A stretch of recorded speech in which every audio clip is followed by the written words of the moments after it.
A gente quer falar um pouco sobre missões, né? O programa sempre gosta de incentivar as missões e a gente trouxe aqui um grupo de irmãos muito abençoado. Eu tenho ao meu lado Eunice. Tudo bem, Eunice? Seja bem-vinda, viu? Obrigada. Pastor Jefferson também, seja bem-vindo. Bom dia, obrigado. Ambos são representantes da missão Asas do Socorro, você vai saber um pouquinho mais a respeito. E temos a nossa missionária, que é dentista ali também, junto aos ribeirinhos, Gislaine Saraiva. Tudo bem, Gislaine? Tudo bom, pastor? Seja bem-vinda, viu? Obrigada. Bom, o pessoal de casa quer entender um pouco mais o que é Asas do Socorro, né? E o que essa instituição faz. E olha, faz muita coisa boa. Você vai ouvir hoje aqui, tenho certeza que isso vai incendiar o seu coração.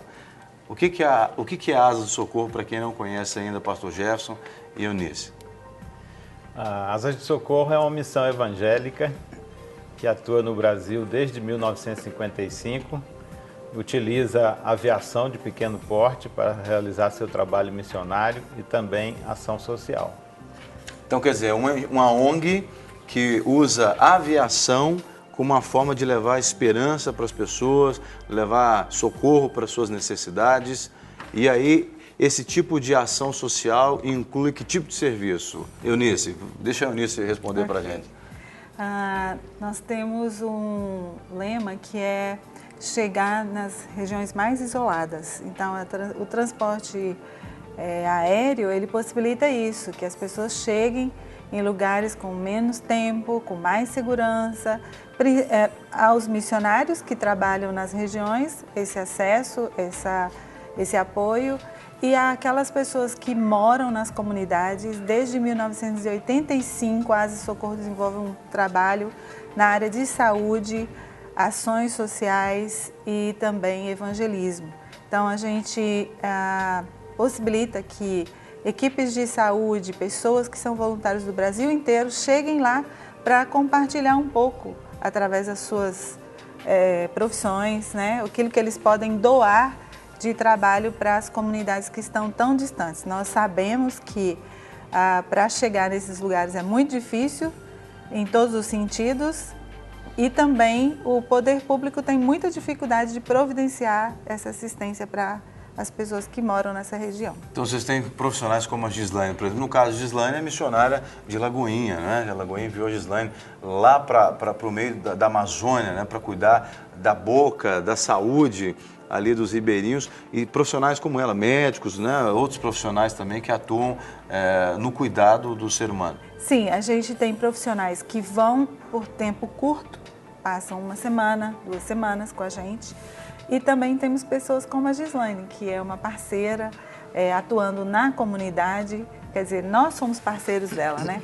Ela faz o trabalho e a gente apoia. Gislaine, você mora numa comunidade, só para o pessoal de casa ter uma noção da distribuição de comunidades ali. Fala um pouquinho, Gislaine, que tipo de comunidade, tamanho, né? Dá um perfil dessas comunidades que vivem lá no meio da selva mesmo, né? Inclusive, a gente tem fotos.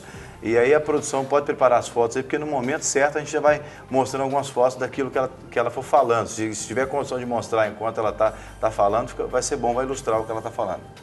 Então, comunidades ribeirinhas geralmente são de 3 a 4 casas. E basicamente tem uma escola, um campo de futebol, né? Porque todo ribeirinho, isso aí é a comunidade que eu moro. Você mora nesse lugar bonito? Eu moro nesse lugar. Coisa Atrás linda. É o meu quintal, que é a floresta. Que legal. E à frente é o Igarapé do Bararuá. Sua piscina natural, né? É uma vista maravilhosa. Digamos que é um pouco mais bonito que a Lagoa da Pampulha. Bota a Lagoa da Pampulha no pé, isso aí. E esta comunidade onde eu moro há 2 anos e meio é uma comunidade que tem 90 pessoas, mais ou menos. Então a gente tem um postinho de saúde que não funciona muito, uma escola, uma igreja católica e um campo de futebol e as casas. E pelo que a gente está vendo ali, o barco é o principal transporte do dia a dia, né? Isso. Aí isso que está passando na TV agora, as fotos, são como eu atendo, né? Esse é um bote de alumínio com um motor, né? Uma voadeira que a gente chama. E eu faço esse transporte do Aquela meu consultório. Você. Sou eu carregando meu consultório, pedindo para as crianças ali ajudar. Então eu tenho que carregar um gerador de energia também, porque as comunidades não têm luz. Então, dentro do barco tem um gerador e todo o consultório portátil E aí a gente está carregando. Essas bolsas são meu consultório. Ali eu estou carregando a bolsa. Gislaine, até enquanto passa as fotos, eu queria ouvir de você o seguinte. Você mora lá há 2 anos, né? Você disse. Como que foi começar esse projeto? Foi difícil? Quais os maiores desafios que você encontrou ali? Porque a gente sabe que missão é algo que é dado por Deus, né? E você, realmente, Deus te capacitou para fazer aquilo. Como que foi para você? Não, e outra coisa, né? Pelo que me consta, você foi assim, sozinha, né? Não é casada ainda, né? Ainda está solteiro, ainda não tem nenhum corajoso ainda para ir para lá pro meio da selva com ela, né? Porque ela é corajosa. Está no meio da selva, literalmente, né? Exatamente. Como é que foi essa experiência, então? Então, nós... Assim, todo mundo fala, nossa, a primeira qualidade que as pessoas falam, você é corajosa. Mas é ao contrário, eu tenho medo.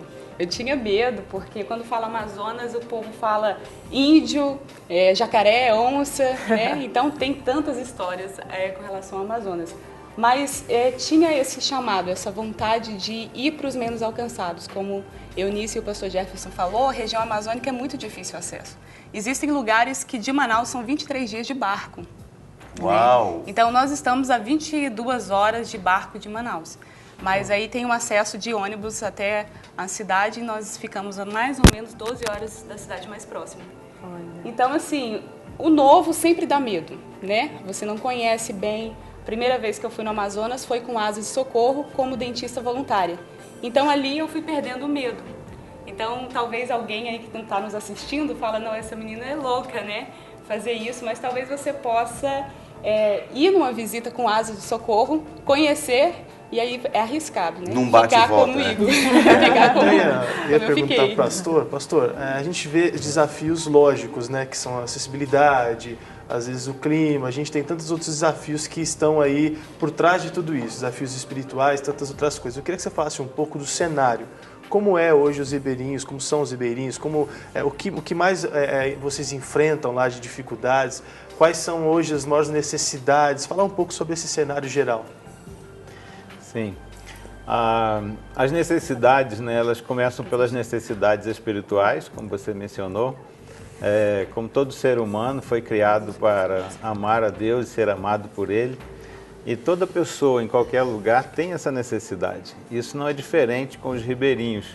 Eles também, ali onde estão localizados, onde residem, apesar de habitarem num cenário natural, de grande beleza, ainda muito preservado, ter aquela vida simples, aquele cotidiano não tão estressado, não aquela correria das cidades, né, não cercados pela selva de pedra, um ambiente totalmente favorável ao ser humano, né? Mas, por outro lado, essa distância, né, essa carência de receber um socorro espiritual, de ter um encorajamento, de ter irmãos ao lado para fortalecer, para conviver. Também as necessidades na área social, na área física, porque sendo lugares de difícil acesso, lugares isolados, naturalmente a dificuldade, o isolamento é uma barreira natural para a chegada dos recursos que vêm atender essas necessidades. Eu até te perguntei isso, pastor, porque a gente tem aqui um quadro chamado Clínica da Alma que trata de assuntos como a solidão, como estresse, isso tudo aqui na nossa selva de pedra. Eu vejo nesses lugares a solidão deve ser presente também, porque as pessoas estão isoladas, apesar de acostumarem, às vezes as pessoas têm esse estresse e se entregam a algum tipo de recurso, bebida, droga também, tem algumas coisas envolvidas nesse contexto que também é desafio para a igreja que chega lá? Com certeza, em todo e qualquer ambiente, essas coisas ruins acabam chegando também, né? Então a gente, se por um lado eles estão isolados na questão do acesso geográfico, do acesso físico, do transporte, do atendimento pelo governo, da saúde. Por outro lado, eles têm, muito comum você ver nas casas, antenas parabólicas, você vê aparelhos de televisão e muitas vezes através disso está chegando, né, coisas ruins, conceitos ruins. E de algum modo, eventualmente, eles também vão às cidades. Eles têm essa necessidade e entram em contato com aquilo que tem de ruim nas cidades também. E, embora numa escala muito menor do que numa metrópole como Belo Horizonte ou as outras do país, mas nessas pequenas vilas, nessas pequenas comunidades também existe esse tipo de problema. Essa luta contra as coisas ruins que vão chegando e que vão sendo levadas, que de alguma forma a igreja, o trabalho missionário está ali também para socorrer, para ajudar, para trazer conceitos bons, para trazer todo um conjunto de ação e de informação que possa minimizar o mal que essas coisas causam. A gente quer ver mais algumas fotos que vocês trouxeram e a Gislaine provavelmente vai ser a pessoa que vai poder falar um pouco mais das fotos. Mostra, por favor, produção. Aí, o que seria? Uma reunião de célula, estudo? Isso é uma célula de jovens.